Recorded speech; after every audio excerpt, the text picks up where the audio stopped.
함께 일어나셔서 한마음 한입으로 하나님께 찬양드리겠습니다.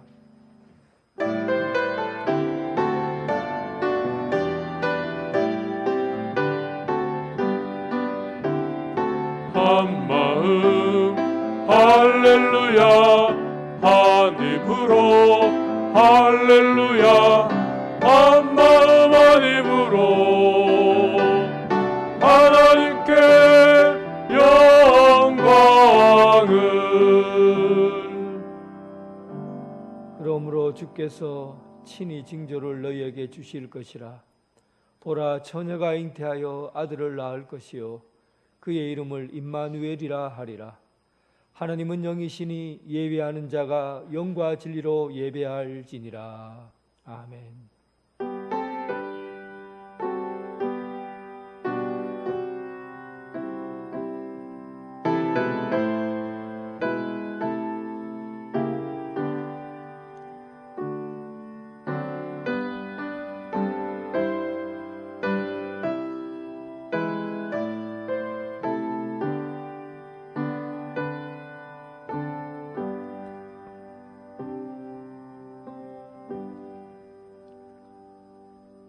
사랑과 은혜가 충만하신 하나님, 독생자 예수님을 세상에 보내주신 날을 기념하는 성탄절을 목전에 두고 있나이다. 오늘 대림적 마지막 촛불을 밝힙니다. 주 예수 그리스도의 주님 오실 날을 기다립니다. 오늘 우리 입술을 열어서 주님을 찬양합니다. 마음의 문을 열어 주님, 우리 인간의 몸을 입고 오신 주님을 영접하게 하옵소서. 우리의 귀를 열어 성령님이 들려주시는 진리의 말씀을 듣게 하옵소서. 성삼위 하나님을 찬양하며 가장 낮은 곳으로 오신 예수 그리스도의 이름으로 기원하옵나이다. 아멘.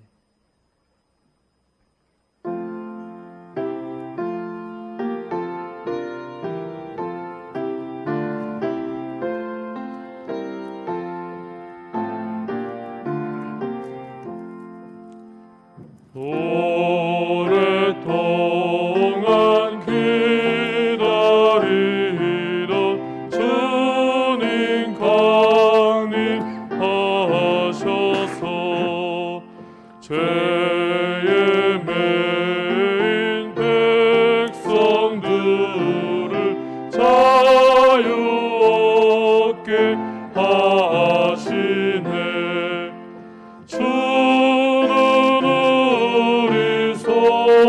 소망이요 힘과 위로 되시니 오래 기다리던 백성 많은 복을 받겠네.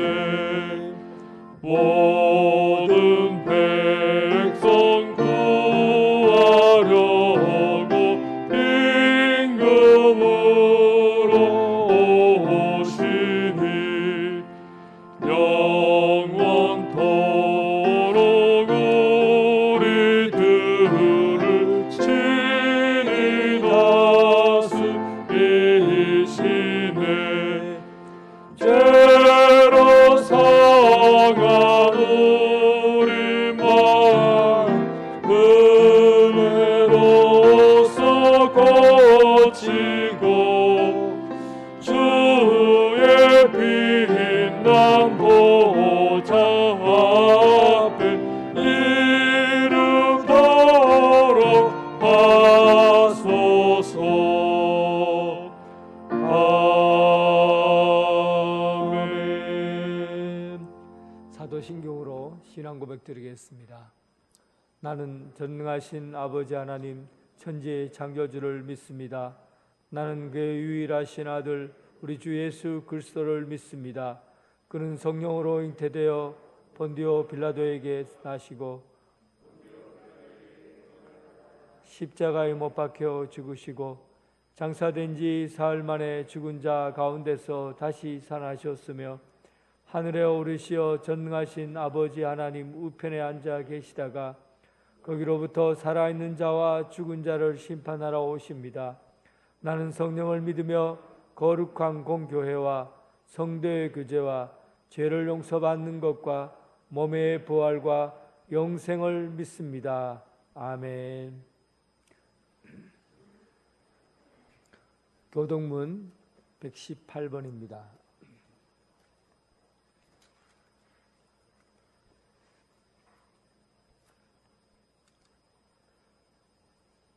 나는 시온의 의가 빛같이 예루살렘의 구원이 햇불같이 나타나도록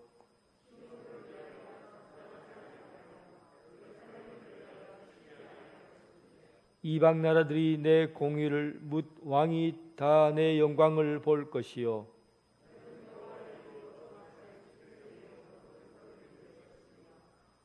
너는 또 여호와의 손에 아름다운 관 내 하나님의 손에 왕관이 될 것이라.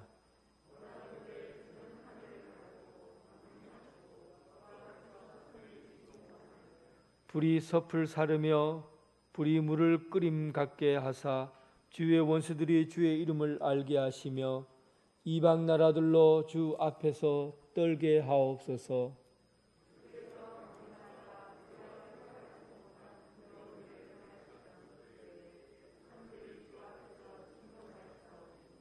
주 외에는 자기를 항망하는 자를 위하여 이런 일을 행하신 신의 옛부터 들은 자도 없고 귀로 들은 자도 없고 눈으로 본 자도 없었나이다.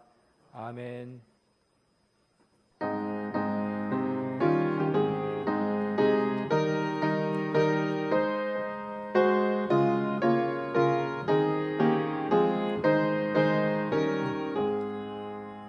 그 큰 일을 행하신 주께 영광, 이 세상을 사랑해 주오셨네. 우리 죄를 위하여 죽으시사 저 영원한 생명문 여시었네. 우리 주 높이세 귀한 말씀 듣고 우리 주 높이세 모두 기뻐하며 주 예수님이 미고 하나님께 그 행하신 큰 역사 찬양하세. 그 큰 일을 행하신 하나님께 주 예수님이 나여 기뻐하네. 주 예수님 우리가 만날 때에 그 기쁨을 어디에 기하리요. 우리 주 높이세 귀한 말씀 듣고 우리 주 높이세 모두 기뻐하며 주 예수님이 미고 하나님께 그 행하신 큰 역사 찬양하세. 김광택 장로님 기도하겠습니다.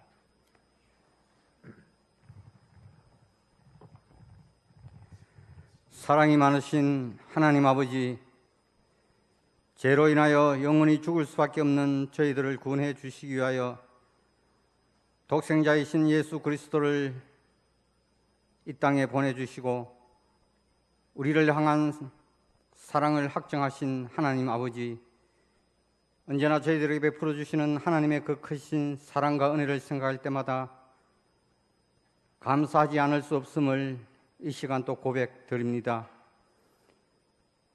오늘 또 거룩하고 복된 주님의 날을 허락하여 주셔서 사랑하는 성도들을 주님 전으로 불러주시고 이 시간 또 우리의 마음과 정성을 모두 하나님 앞에 예배를 올려드립니다. 하나님 아버지, 이 예배를 기쁘게 받아주시고 오늘 또 위로부터 내려주시는 하늘의 신령한 은혜를 풍성히 내려 주옵소서. 이 한 해를 새로운 각오와 다짐으로 시작한 것이 엊그제 같은데 벌써 12월 하고도 셋째 주일을 맞이하였습니다. 매일 반복되는 우리의 일상이지만 지나온 한 해를 되돌아볼 때 참으로 나의 모든 것이 하나님의 은혜요 주님의 도우심이 었다는 것을 다시 한번 깨닫고 늘 감사할 수 있는 우리의 삶이 되게 하여 주옵소서. 하나님 아버지, 터널의 끝이 보인다던 코로나 감염병이 우리나라를 비롯한 전 세계적으로 재확산되면서 많은 감염자가 늘어나고 있으며 사망자도 속출하고 있습니다. 코로나로부터 우리가 어려움이나 고통을 받지 않도록 지켜주시고 청소년들과 노약자들의 건강을 지켜주시기를 원합니다. 정부의 강화된 거리두기 정책으로 말미암아 교회 생활에 그리고 성도들의 신앙생활에 위축되지 않게 하여 주시고 오직 주님만을 바라보며 나아갈 수 있도록 우리 모두 기도할 수 있게 하여 주옵소서. 하나님 아버지, 2022년 새해에는 코로나가 종식되고 우리의 일상이 회복되어서 세상을 향해 복음을 전할 수 있는 그날이 하루속히 올 수 있도록 이 땅의 어두운 권세를 몰아내고 주님이 주시는 기쁨과 평안한 은혜가 드리우실 수 있도록 하나님 도와주옵소서. 주님의 몸된 교회를 더욱 사랑하여 주시고 축복하여 주시기를 원합니다. 교회 안에 세워주신 남녀 성교회와 모든 기관과 단체들 그리고 교회 학교가 서로 연합하여 선교하며 봉사하며 교회를 세우는 일에 더욱 열심을 갖고 힘을 내게 하여 주옵소서. 특별히 교회 학교가 계획하는 모든 일들을 위해 우리 주님께서 간섭하여 주시고 더 큰 꿈과 비전을 가지고 다음 세대를 위하여 계획하며 설계해 나갈 수 있는 교회 학교가 되게 하여 주옵소서. 특별히 우리 교회가 선교지에 세운 간단기 나바고 언양제일교회를 주님께서 함께하여 주셔서 코로나로 인하여 그곳 선교사님과 성도들 힘들거나 어려움 겪지 않도록 지켜주시기를 원합니다. 오늘도 다니엘시 오시는 목사님, 성령님 함께하여 주시고 더욱 강건케 붙들어 주옵소서. 증가하시는 말씀 위에 힘과 능력이 있게 하여 주시기를 원합니다. 이 시간 또 생명의 귀한 말씀을 증가하실 때 넉넉히 세상을 이기심을 저희들에게 주시고 성탄절을 기다리는 새로운 한 주가 주님과 동행하는 우리의 심령 속에 하나님의 나라가 온전히 이루어질 수 있도록 주님 함께하여 주옵소서. 오늘도 마음은 눈이지만 여러 가지 사정으로 인하여 주님 전에 나오지 못하는 성도들, 학업으로, 군복무로, 직장으로 가정과 교회를 떠나 있는 성도들 어디에 있든지 우리 주님 실족지 않도록 지켜주시며 오늘 저희들에게 베풀어 주시는 은혜를 함께하여 주시기를 원합니다. 또 마음은 눈이지만 가정에서 비대면으로 코로나로 인하여 예배드리는 성도들 우리 주님께서 그 마음을 위로하여 주시고 신앙과 믿음 잃지 않도록 언제나 주님만을 바라보며 나아갈 수 있도록 함께하여 주옵소서. 우리를 사랑하시는 예수님 이름으로 기도드립니다. 아멘.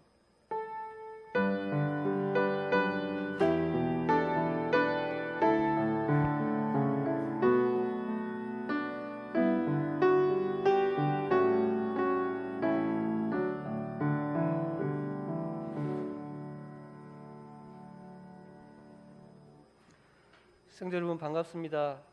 주님의 사랑으로 사랑합니다. 우리 교회 처음 오신 여러분을 진심으로 환영합니다. 새 가족을 등록하시고 마련된 환영의 자리에 오셔서 친교를 나누시기 바랍니다. 오늘은 대림절 네 번째 주일입니다. 대림절 특별 새벽기도회가 또다시 궁극하는 주제로 내일부터 25일까지 새벽 5시 영광 예배실에서 있습니다. 참석하셔서 큰 은혜 받으시기 바랍니다. 주일날 예배는 1, 2부로 드립니다. 1부는 오전 9시, 2부는 오전 11시. 온라인으로 드리실 분은 오전 11시 30분 유튜브를 통해서 드리시기 바랍니다. 성탄절 감사 예배는 25일 토요일 1부 오전 9시, 2부 11시에 드립니다. 2부 예배 시 세례입교 유아 세례식이 있습니다. 예결산 공동위회가 오늘 2부 예배 후에 영광 예배실에서 있습니다. 피제자 모임은 오늘 공동의회 후에 영광 예배실에서 갖습니다. 당회는 다음 주일 2부 예배 후에 목양실에서 있습니다. 유아 세례 일정은 교육 문답은 오늘 2부 예배 후에 새가족실에서 있습니다. 예식은 25일 11시 30분 성탄절 감사 예배 시에 갖겠습니다. 세례 입교 예식도 25일 성탄절 예배 감사 예배 시에 드리겠습니다. 연말 정산 및 소득 공제용으로 기부금 영수증이 필요하신 분은 로비에 있는 신청서에 작성하셔서 재정부로 제출해 주시기 바랍니다. 21년도 회계 감사를 위한 회계 장부를 재정부실과 당회실로 제출해 주시기 바랍니다. 온라인 예배시 현금은 교회 계좌번호를 이용해 주시기 바랍니다. 성경 읽기 릴레이가 1015독재 진행 중에 있습니다. 광고 이상입니다. 찬양 드리면서 봉헌하겠습니다.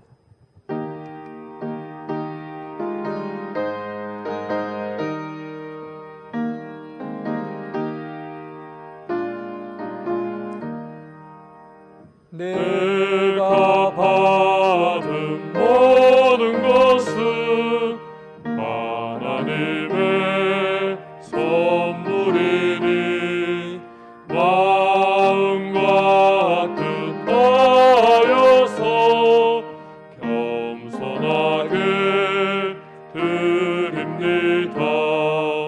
주님 기뻐 받으시니 바치는 나 즐겁도다. 복의 근원 하나님께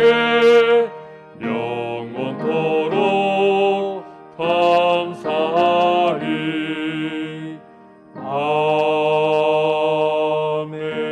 아멘. 어제나 오늘이라 동일하신 하나님, 주님 모실 날을 고대합니다. 지난 1년을 돌아보니 주님께서 숨결보다 더 가까이 계시고 저희 발걸음마다 동행해 주신 임마누엘 하나님으로 인하여 감사드립니다. 따스한 봄에 소망의 씨를 심게 하시고 무더운 여름에 고난의 폭풍우를 넘게 하시고 가을에 눈물로 뿌린 씨앗을 거두게 하시고 겨울에 주님과 동행하는 새벽을 열어가게 해주심을 감사합니다. 올 한 해 동안 베풀어 주신 것을 마음에 다하여 봉헌합니다. 이 땅의 양식으로 걱정 없이 살아가게 해주셔서 감사합니다. 매 순간마다 지켜주신 은혜에 감사합니다. 선교사의 사명을 갖고 선교지에서 헌신하고 있는 일을 도울 수 있어서 감사합니다. 교회를 세우는 일에 헌금할 수 있어서 감사합니다. 10의 1조를 드림으로 하늘 창고의 비밀을 알게 하심을 감사합니다. 넉넉하게 드림으로 풍성한 은혜를 맛보게 하시고 땅에서 주는 기쁨보다 하늘에서 베푸르신 은혜를 감격하고 기뻐하게 하옵소서. 자원하는 마음으로 즐거운 마음으로 섬기며 헌신하게 하옵소서. 예수 그리스도의 이름으로 기도드립니다. 아멘.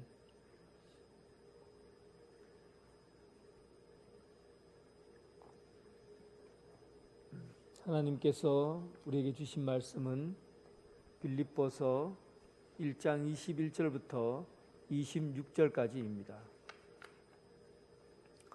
빌립보서 1장 21절부터 26절까지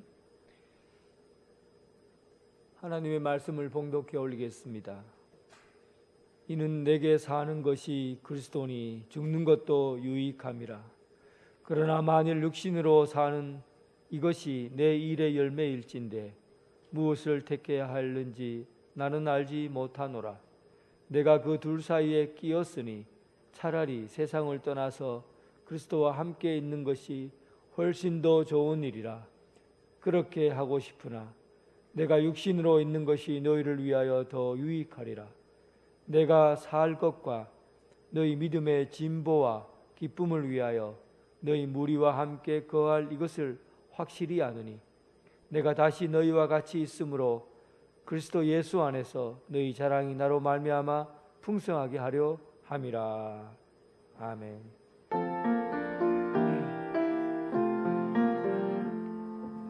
아버지 한 말씀 내가 살겠네 내가 살겠네 아멘 아멘 아멘 아멘 아멘.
아멘.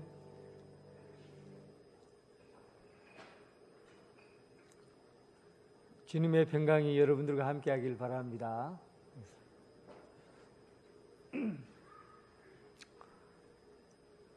어느 산골에서 물을 길러다가 단지에 채워 넣어야 살 수 있는 깊은 산골에 사는 사람이 있습니다.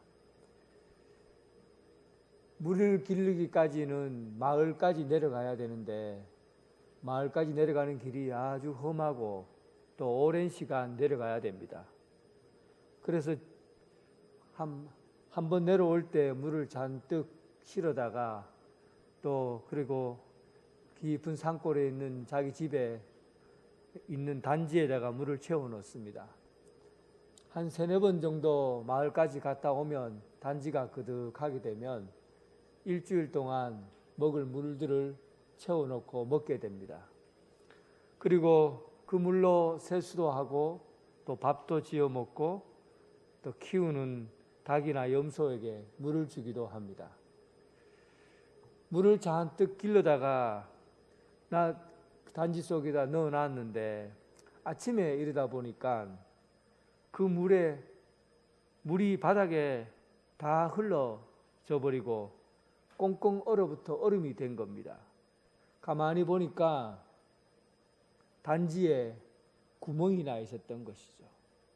큰 단지에 작은 구멍이 났는데 그 필요한 물들이 하루 종일 길어다가 놓은 그 물이 한꺼번에 다 쏟아져 바깥에 부어지게 된 겁니다. 구멍 난 거죠. 그래서 이 구멍이라는 것을 무의미다, 의미 없다라고 표현합니다. 구멍이 난 것. 우리 인생에도 구멍이 나면 모든 삶이 무의미해지는 거예요. 아침부터 밤 늦게까지 열심히 일하고 노력하고 땀 흘려도 인생에 구멍이 나버리면 쏟아진 물가처럼 아무런 의미가 없어지는 것이죠. 살아온 날이 의미 없다. 노력하고 땀 흘린 삶이 아무런 의미가 없을 때 그때 여러분 인생이 어떻다고 느껴지겠습니까? 그래서 이 구멍을 또 다른 시인들은 이렇게 표현을 해요. 무의미라고 표현하고 구멍을 인간의 죽음이다 라고 표현하기도 합니다. 죽음이 우리 영혼의 구멍이에요. 그러니까 아무리 내가 살아온 날들을 열심히 살아도 죽음의 그 구멍 속에 구멍이 열려버리면 모든 것이 다 사라져버리고 묻혀버리고 마는 겁니다. 여러분들이 잘 아는 아주 인기 있고 얼굴도 잘생기고 예쁘고 한 그런 탤런트들이 영화 출연도 성공을 거두고 그리고 드라마도 아주 여러 군데서 드라마를 하고 그렇게 인기 있는 세월을 보내다가 텅 빈 방 안에 혼자 앉아 있을 때 찾아오는 외로움과 또 찾아오는 그 텅 하는 비어있는 듯한 그 내면의 소리를 듣게 됩니다. 구멍이에요. 영혼의 구멍이 나 있는 거죠. 죽음의 그림자 이런 것들을 경험하는 거죠. 팔순잔치를 하고 가족들이 시끌시끌 모여서 춤을 추고 기뻐하고 축하해 줍니다. 손주들도 와서 함께 할머니 생일을 축하해 주고 그리고 사위들 며느리 와서 노래 부르고 즐겁게 축하를 해 줍니다. 그리고 노래 한 곡 내 나이가 어때서 하고 노래를 쫙 부르고 그날 기분 좋게 모든 행사를 끝내고 집으로 돌아가요. 모든 자녀들이 다 돌아가고 집에 홀로 남아 있어요. 그때 또 영혼 깊은 곳에서 텅 하는 소리가 들려옵니다. 비어있는 듯한 그리고 뭔가 외로움, 두려움 이런 것들이 이 내 속에서 찾아오는 거죠. 죽음의 그림자, 영혼의 구멍, 죽음이 우리 삶 가운데 딱 자리 잡고 있다는 겁니다. 우리 인생에 구멍이 뚫려 있는 이상 이 구멍을 메우지 않으면 우리 영혼에 구멍이 뚫려 있는 이상 이 구멍을 메우지 않으면 우리는 무엇을 하든 어떤 삶을 사든지 집에 돌아와서 앉아 있는 순간 텅 비어버린 내 영혼 외로움, 두려움 속에 빠져 살게 되어 있어요. 그래서 이 죽음이라는 이 구멍을 통해서 메우어서 죽음의 의미가 있고 또 죽음을 통해서 유익한 그 삶을 찾지 않으면 우리의 삶은 끝없이 무의미한 삶을 살게 된다는 겁니다. 마이크 볼륨 좀 올려주세요. 사도 바울은 죽음에 대해서 뭐라고 하고 있습니까? 지난주에는 사는 것의 의미가 무엇이었나 이런 말씀 드렸잖아요. 사는 것의 의미, 예수 그리스도를 잘 믿을 수 있고 또 예수 그리스도를 더 잘 섬길 수 있어서 더 살아야 되고 또 예수님께서 세상을 사랑하신 것처럼 우리가 사랑할 이유가 있기 때문에 우리가 살아가야 될 이유가 있다. 그런 말씀을 드렸어요. 오늘은 우리가 죽어도 이 죽음에 어떤 의미가 있는가? 과연 이 구멍이 되어버린 이 죽음이 과연 의미가 있는가? 이런 부분을 우리가 사도 바울의 말씀을 통해서 나누고자 해요. 사도 바울은 죽음에 대해서 이렇게 말합니다. 이는 내가 사는 것이 그리스도니 죽는 것도 유익함이라. 죽는 것도 유익함이라. 죽음이 구멍이고 무의미하다고 하는데 사도 바울은 죽는 것도 유익하다 이렇게 평가하고 있어요. 성경에서는 이 물과 관련해서 생명, 죽음을 나타냅니다. 그래서 물은 생명과 죽음과 가장 많이 닮아 있어요. 요한복음에도 그 물을 나타내는 샘을 생명의 근원이다. 샘을 생명의 근원이라고 비유를 합니다. 그래서 사마리아 여인이 물을 먹으러 왔을 때 지금 있는 샘물의 물을 먹는 것보다도 영원히 목마르지 않는 물이 있다. 그 물이 바로 예수 그리스도다. 이렇게 얘기하잖아요. 그래서 샘물은 생명의 근원이다, 원천이다 이런 표현을 씁니다. 그리고 강, 예를 들면 고대에서 강이라고 하면 나일강, 애굽의 나일강, 이집트의 나일강, 그리고 유브라테스강, 티그리스강, 아브라함이 출발했던 그 지역, 옛날 고대 바벨론이 살았던 그 지역, 바벨론, 나일, 유브라테스, 티그리스강, 이런 강들은 전부 다 생명의 젖줄이라고 생각했어요. 그래서 생명의 젖줄을 중심으로 해서 도시가 형성되죠. 또 강은 생명의 젖줄이기도 하지만 또한 위험을 뜻하기도 해요. 그래서 강 깊은 곳으로 내려가는 것을 위험하다고 보는 거죠. 강 깊은 곳으로. 그리고 강 깊은 곳으로 내려앉는 것을 죽는다. 그렇게 얘기합니다. 그래서 우리가 요단강 건너서 만나리 할 땐 요단강 깊으로 들어가서 깊속으로 들어간다는 거예요. 요단강 건넌다는 것 바로 죽음의 강을 건넌다는 거죠. 그러니까 강은 바로 죽음을 의미하기도 합니다. 그래서 우리가 세례식을 할 때 원래 요단강에 물에 푹 잠기잖아요. 물에 푹 잠기는 것은 이제 내가 깊은 곳으로 내려갔다, 죽었다라는 뜻을 갖는 거거든요. 그런데 세례는 그냥 내가 죽는 것이 아니라 예수 그리스도와 함께 내가 십자가에 못 박혀 죽었다. 그래서 예수 그리스도와 함께 내가 죽고 그리고 물 위로 다시 나오면서 내가 다시 예수 그리스도와 함께 예수님이 사신 것처럼 나도 살았다. 이게 세례의 상징이에요. 세례의 뜻이에요. 죽음과 삶을 표현하는 것이죠. 그리고 거대한 의미에서 바다는 하나님께서 사람이 살 땅과 사람이 살지 못할 바다로 구분해 놨어요. 그래서 바다는 땅과의 경계선에 딱 마주하고 있는 곳이 바로 바다예요. 모든 물이 바다로 흘러가잖아요.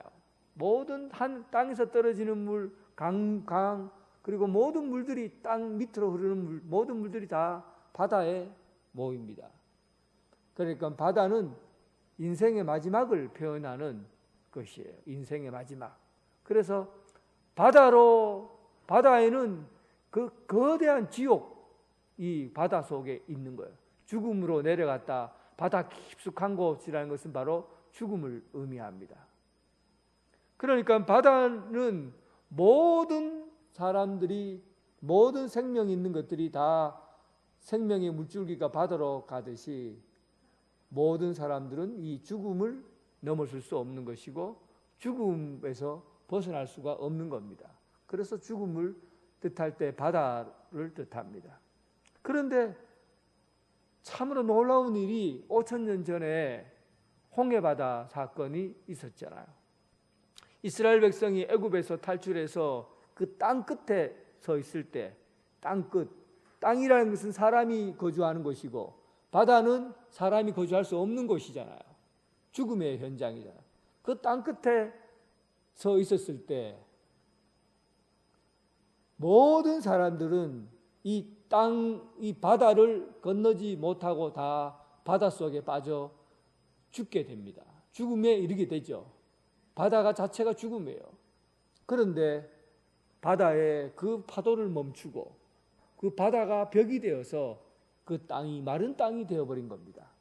그리고 그 깊숙한 바다 중심으로 이스라엘 백성이 들어갔고, 그리고 그 중심에 들어갔다가 다시 나왔지만 그들은 죽지 않고 살아나게 된 것이죠. 이 출애굽 사건은 인간의 죽음에서 구원해 주시겠다는 그 하나님의 그 놀라운 의미가 담겨져 있어요. 그래서 어떤 신학자들은 출애굽을 뭐라고 얘기하냐면 예수 그리스도 십자가의 예표다.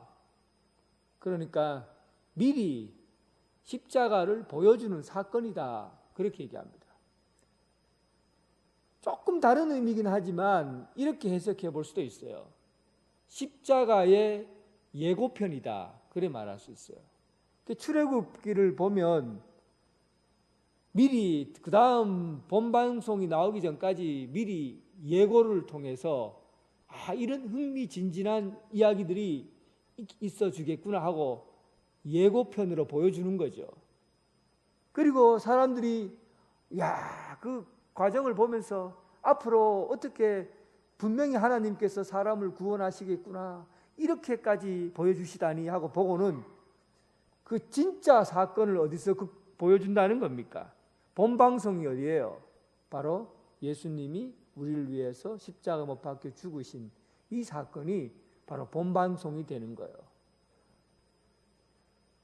뭐가 더 중요합니까? 예고편이 중요합니까? 본방송이 더 중요합니까? 본방송이 더 중요하죠. 왜냐하면 리얼하기잖아요. 현실적이잖아요. 사실이잖아요.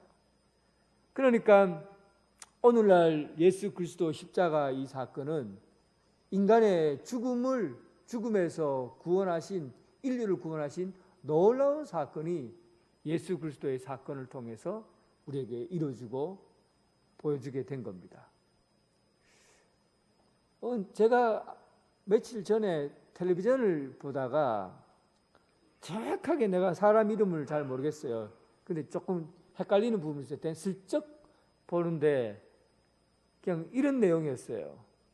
불교를 대표하는 한 사람과 원불교인지 다른 종교인지 원불교를 대표하는 한 사람과 기독교를 대표하는 한 사람, 천주교를 대표하는 신부, 이렇게 네 분이서 그 종교에 관련돼서 이 토론을 하는 그런 방송이었어요.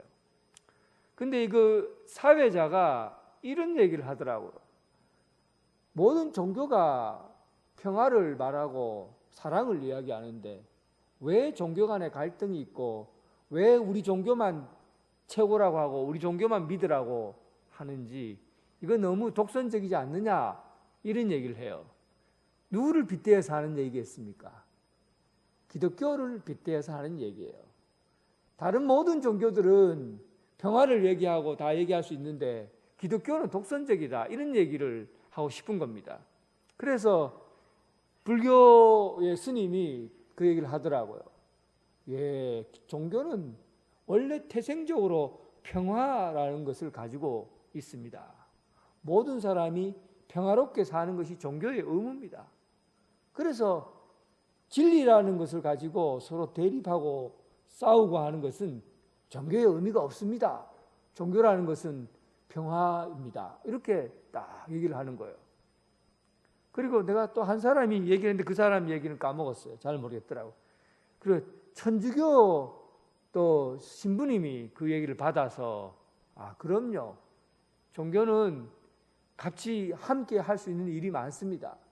저희 명동성당 앞에서 노숙자를 위해서 매일 식사를 대접하는데 그때 종교인, 불교인들도 오고 원불교인들도 오고 기독교인들도 오고 모든 종교에 안 믿는 사람도 오고 이렇게 와서 봉사를 합니다. 그래서 가난한 사람과 나누고 사랑을 베풀 때 우리가 하나가 될 수 있습니다. 이렇게 얘기를 해요. 그리고 이제 목사님 차례가 됐는데 목사님이 나는 정확하게 지금 기억이 안 나요. 안 나는데 얼버무리더라고요. 그러니까 왜 얼버무리는지 내가 감정을 이해해 봤어요. 왜 얼버무릴까 보니까 기독교는 진리를 얘기를 하면 다른 종교랑 대립이 되게 돼 있거든요. 그러니까 그렇게 얘기하게 되면 기독교가 독선적이라는 얘기를 들을 거고 그렇다고 말하지 않고 가만히 있으려고 하니까 기독교가 왠지 속 좁은 그런 종교가 되는 것 같고 그래서 말을 되게 얼버무렸어요. 제가 화가 탁 나는 거예요. 내가 만약에 저 자리에 있었으면 나는 뭐라고 얘기할까? 저는 이렇게 얘기를 할 겁니다. 오늘 방송으로 나가니까 아마 이 방송이 그 방송하고 연결이 될 수도 있겠어요. 어쨌든 제가 그 자리였으면 저는 얼버무리지 않습니다. 왜냐하면 영혼에 구멍을 메꾸느냐 그렇지 않느냐의 문제예요. 진리 이 일이 평화를 주느냐 자유를 주느냐 모든 사람에게 사랑을 나누느냐 이 문제가 아니에요. 내 영혼에 구멍이 있는데 이 영혼의 구멍을 메꾸느냐 메꾸지 않느냐 이 문제를 두고 우리의 기독교의 문제를 얘기를 해야 돼요. 그러니까 로마서 5장 12절에 보면 그러므로 한 사람으로 말미암아 죄가 세상에 들어오고 죄로 말미암아 사망이 들어왔나니 이와 같이 모든 사람이 죄를 지었으므로 사망이 모든 사람에게 이르느니라. 모든 사람이 죽게 됐다고요. 모든 사람이 죄를 지어서 죽음에 이르렀는데 이 영혼에 구멍이 생겼는데 어떻게 이 죽음의 문제를 해결하지 않고 사랑의 문제니 평화의 문제니 이런 문제를 얘기할 수가 있겠어요? 의미 없어요. 그래서 기독교는 이 부분에서 정답을 갖고 있기 때문에 기독교는 이 부분에서 하나님이 이 세상을 창조하시고 이 세상을 구원하시는 방법을 인간의 죄를 사하여 주심으로 인해서 하나님과의 관계를 회복하게 하시는 이 유일한 방법을 기독교라는 이 통해서 이 일을 하도록 하셨기 때문에 우리는 이 문제를 두고 대립이 될 수밖에 없는 것이고 이 문제를 가지고 종교 간의 갈등이 있을 수밖에 없는 거예요. 살리려고 하는데 물에 빠져 죽어가는 사람에게 물에 빠져 죽는 사람에게 가장 필요한 게 뭡니까? 살리는 거예요. 사람을 살리는 거예요. 물에 빠져 죽어가는 사람에게 자유가 중요하다, 사랑이 중요하다 이런 것은 의미가 없는 거예요. 먼저 우선적으로 해야 될 일이 있다면 그것은 바로 사람을 살리는 일이에요.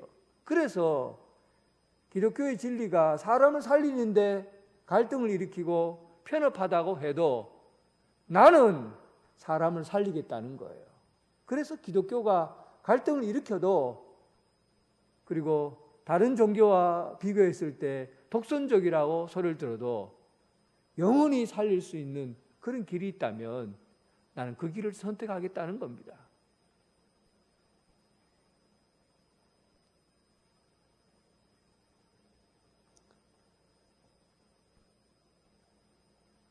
그렇다면 오늘 본문 말씀에 좀 더 깊이 들어가서 사도 바울은 이 죽음의 문제를 어떻게 풀어가고 있을까? 사도 바울은 이야기를 합니다.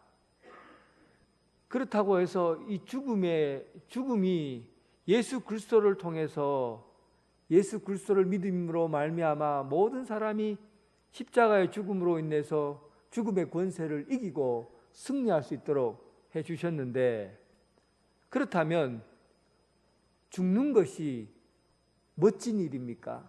죽는 것이 행복한 일입니까?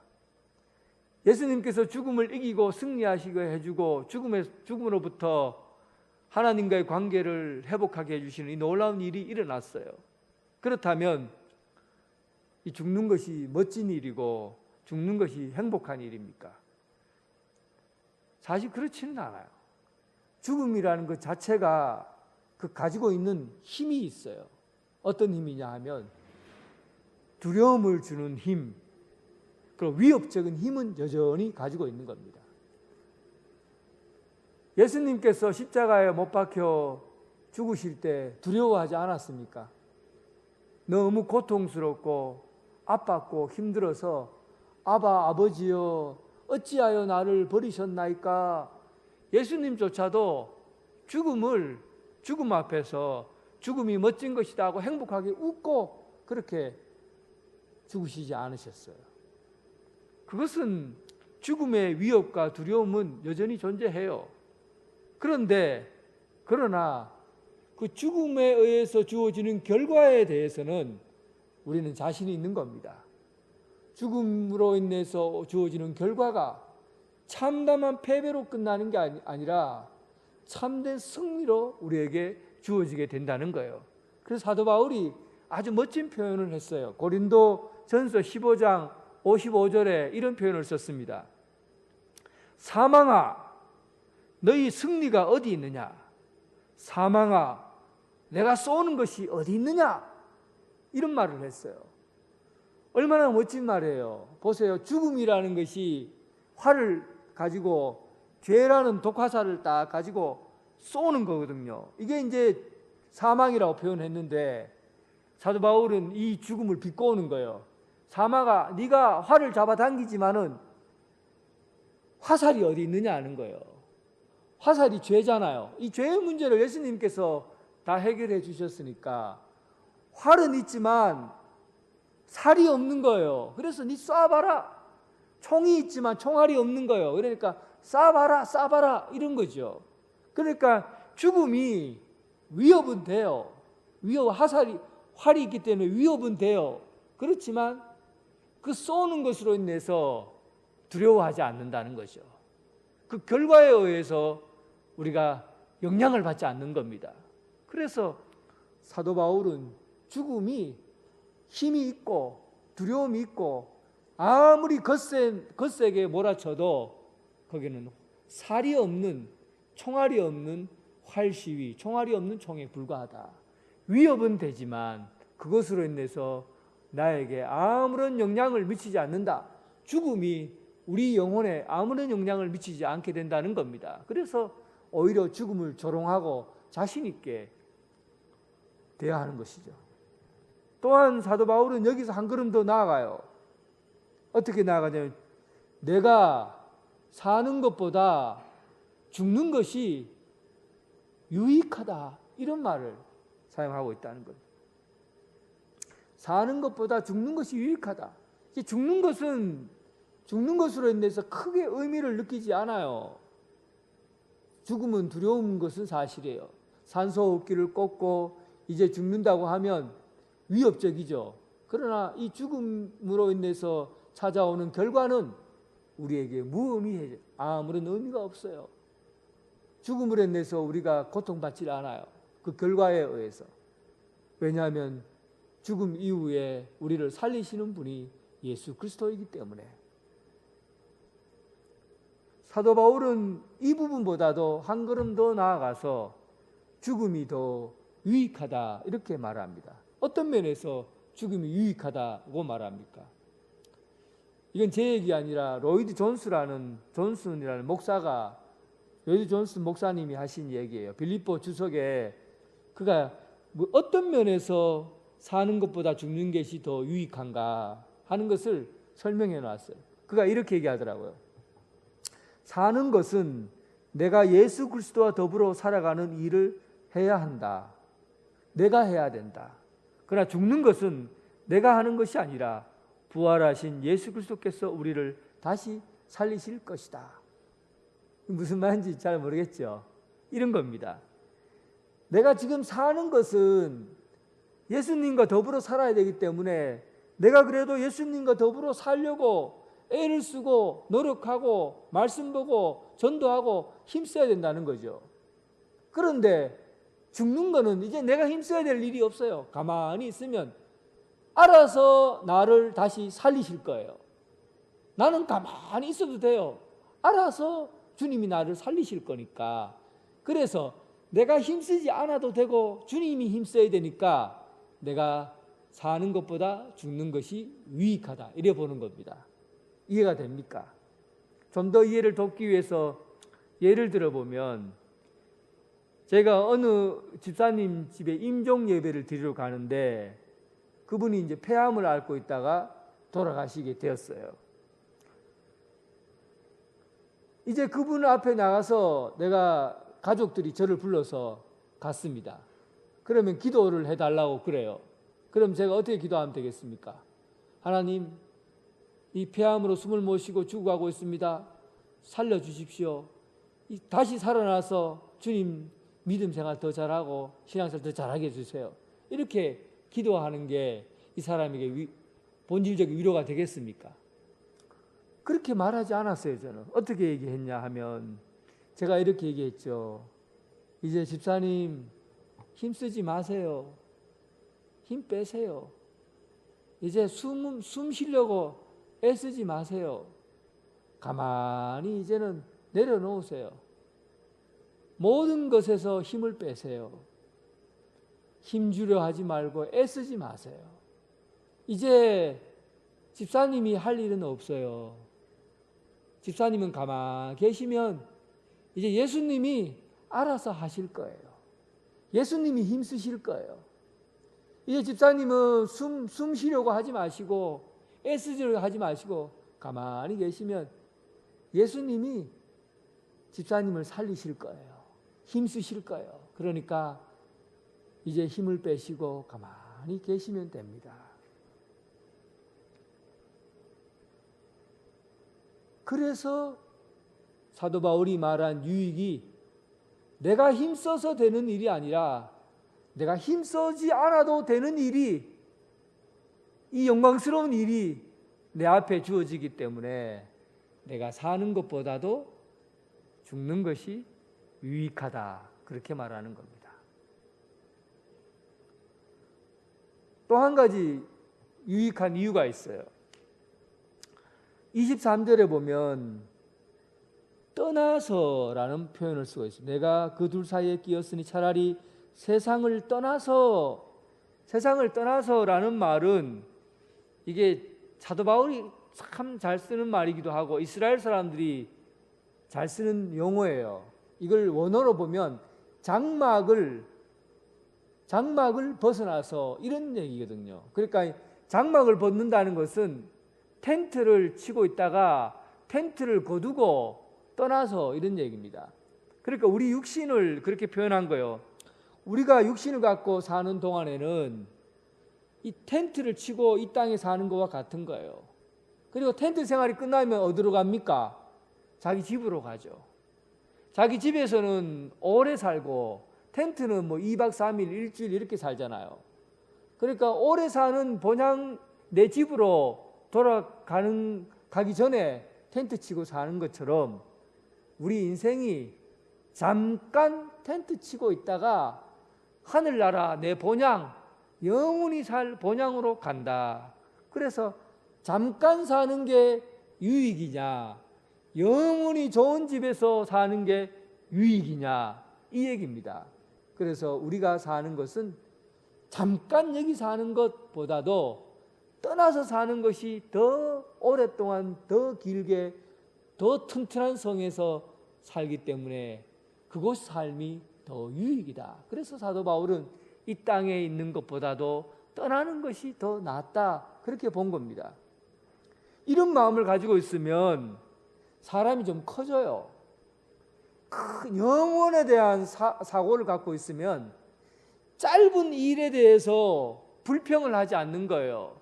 잠깐 동안 나에게 못된 얘기하고, 잠깐 동안 나에게 어려운 일이 있고, 잠깐 동안 나에게 힘든 일이 닥쳐도 크게 생각할 줄 아는 거예요. 아이고, 잠깐만 참으면 되는데 뭐, 이제 곧 영원하신 아버지 나라가 내게 주어지는데 이거 못 참겠나, 이 일을 못 참겠나, 이런 말 못 참겠나, 이렇게 보는 거죠.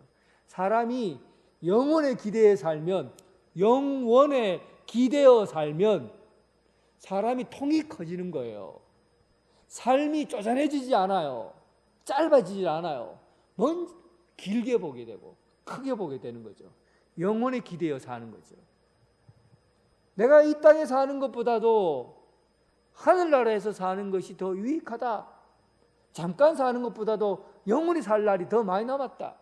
그러면 여러분, 지금 잠깐 사는 일 때문에 아웅다웅 하면서 잘났니 못났니 하면 그렇게 살 이유가 있습니까? 좀 크게 살라는 거죠. 그리고 또 유익한 이유는 이 부분이 사실 사도 바울의 결론 부분과 같은 거예요.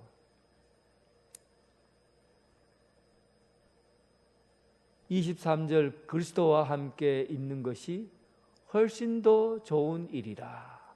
그리스도와 함께 있는 것이 훨씬 더 좋은 일이라. 그래서 내가 이 땅에 사는 것보다도 아버지 나라에 사는 것이 더 좋고, 또 내가 이 땅에 있는 것보다도 죽는 것이 더 유익한 것은, 죽음의 이익이 뭐냐 하면 내가 그리스도와 함께 사는 것이 훨씬 더 좋은 일이기 때문이다. 애들에게 짓궂게 한번 물어보세요. 할매가 좋아, 할배가 좋아, 또 엄마가 좋아, 아빠가 좋아 물으면 애들은 이렇게 표현합니다. 엄마가 있을 때는 엄마가 좋다, 아빠가 있을 때는 아빠가 좋다. 똑똑한 애들은 이렇게 표현해요. 그리고 또 한번 물어보세요. 그러면 네가 아빠가 좋다 그랬으면 아빠가 얼만큼 좋아? 그러면 애들이 뭐라 표현합니까? 팔을 가지껏 벌레 갖고 이만큼 좋아, 그러죠. 이만큼 좋아.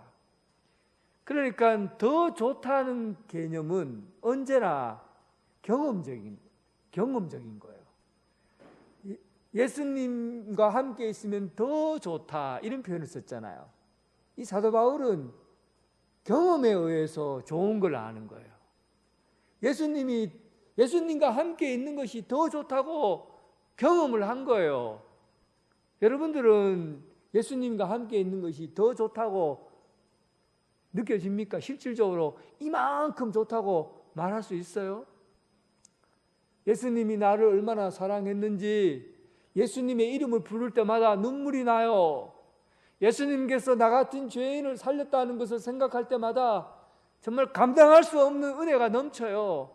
내가 대신 내가 죽어야 되는데 예수님이 십자가에 못 박혀 죽으신 걸 생각하면 가슴이 찔려서 눈물이 나요. 예수님의 사랑 생각하면 내가 참 사람들 용서 못하고 좁고 아주 못된 놈이고, 그런데도 불구하고 예수님이 나를 사랑한다고 하니까 그 견딜 수가 없는 거죠. 이런 사랑을 사도 바울이 경험했거든요. 몸으로 경험했어요. 다메섹 동상에서 직접 나타나서 예수님이 나타나셔서 그를 용서해 주셨어요. 이렇게 예수님을 몸으로 경험하고 그렇게 예수님이 나를 진짜 사랑하는구나라는 것을 아니까 여기서 예수님을 잠깐 느끼는 것보다도 하늘나라에 가면 영원토록 하나님과 함께 있는 것을 생각해 보니, 주님과 함께 있는 것을 생각해 보니까 여기 사는 것보다도 주님과 함께 있는 것이 훨씬 더 좋은 일이라 보는 거죠. 여러분, 죽음에 대해서 자신감이 좀 생겼습니까? 죽음에 대해서 좀 자신감이 생겼습니까? 죽음이 유익하다고 말할 수 있는 자신감이 있습니까? 그리스도인은 이 부분에 대해서 자신감이 없으면 내 믿음에 지금 뭐가 문제가 있는가? 아직도 영혼에 구멍이 나 있는가? 텅 비어진 그런 두려움 속에 살아가고 있는가? 한번 생각해 보십시오. 내가 주님과 함께 있는 것이 훨씬 더 좋아. 이 땅에 잠깐 사는 것보다도 영원한 그 나라가 더 좋아. 오늘 대림절을 마지막으로 보내면서 주님 오실 날을 기대하고 주님과 함께 있는 날을 고대하고 기대하고 주님 사랑, 함께 영원한 사랑 누리는 그날을 기대하며 꿈꾸며 기다릴 수 있는 대림절 되길 주님의 이름으로 축원합니다. 하나님 아버지, 나 같은 죄인 살리신 예수님, 텅 빈 영혼의 구멍을 예수 그리스도 십자가로 다 메꾸어 주신 예수님, 죽음에서 다시 살리시고 죽어있는 모든 것들을 예수님께서 부활하심으로 우리를 다시 살리신 주님, 그 사랑을 생각할 때마다 감격하고 눈물이 납니다. 우리가 잠깐 사는 것보다 영원히 사는 것을, 영원한 그날을 기대어 살게 하시고, 또 예수님 잠깐 느끼는 것보다도 영원히 주님의 사랑 느끼며 살아갈 수 있는 예수님의 품, 그 나라에 기쁜 마음으로 달려가게 하여 주옵소서. 오늘도 주님 기다립니다. 대림절 마지막 촛불을 켜면서 주님 오실 날 기다립니다. 주님 오셔서 참으로 주님과 함께 사랑을 나누고 기쁨으로 살아가는 그런 날이 오게 하여 주옵소서. 예수님 이름으로 기도드립니다. 아멘. 다 함께 일어나셔서 주님께 찬양드리겠습니다.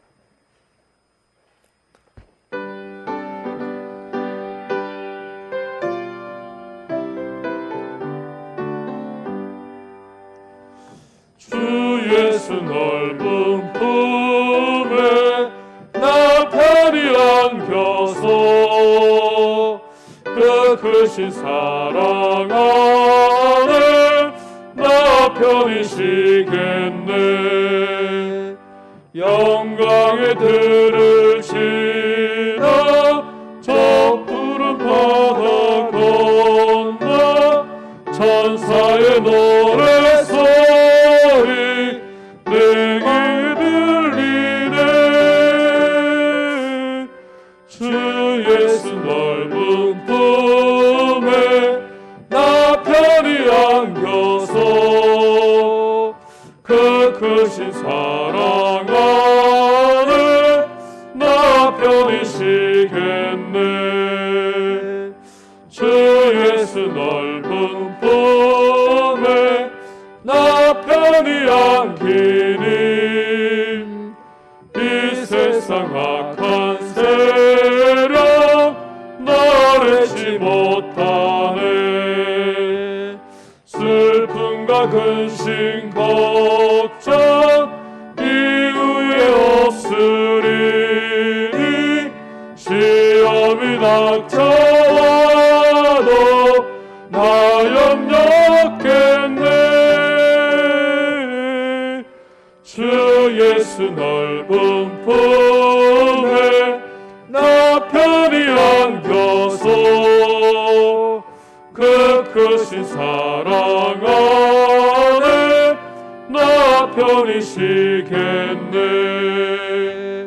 주 예수 죄인 위에 십자가 졌으니 이 만세 반석 위에 나 굳게 주께서겠네. 밤 지나가기까지 나 참고 기다리며 새 아침 동포 때 주 만나 뵙겠네. 주 예수 넓은 품에 나 편히 안겨서 그 크신 사랑 안에 나 편히 쉬겠네. 이제는 예수 그리스도의 은혜와 극진하신 하나님의 사랑과 성령님의 교통하심이 이제 펑 뚫려버린 죽음 앞에서 예수 그리스도께서 그 뚫려버린 구멍을 메꾸어 주시고 십자가로 메꾸어 주시고 그리고 제사함 받게 해주셔서 하나님과의 바른 관계를 회복하게 해주신 은혜 감사드립니다. 이제 십자가의 그 사랑을 통해서 이곳보다도 저 하늘나라가 더 좋다는 것을 알고 이 땅의 유익보다 하늘나라의 유익, 영원한 세상에 대한 유익을 바라보고 살아가길 원하는 오늘 이 땅에 있는 이곳에 있는 성도들과 각 가정에서 예배드리는 성도들 위해 지금부터 영원토록 함께 하시기를 간절히 축원하옵나이다. 아멘.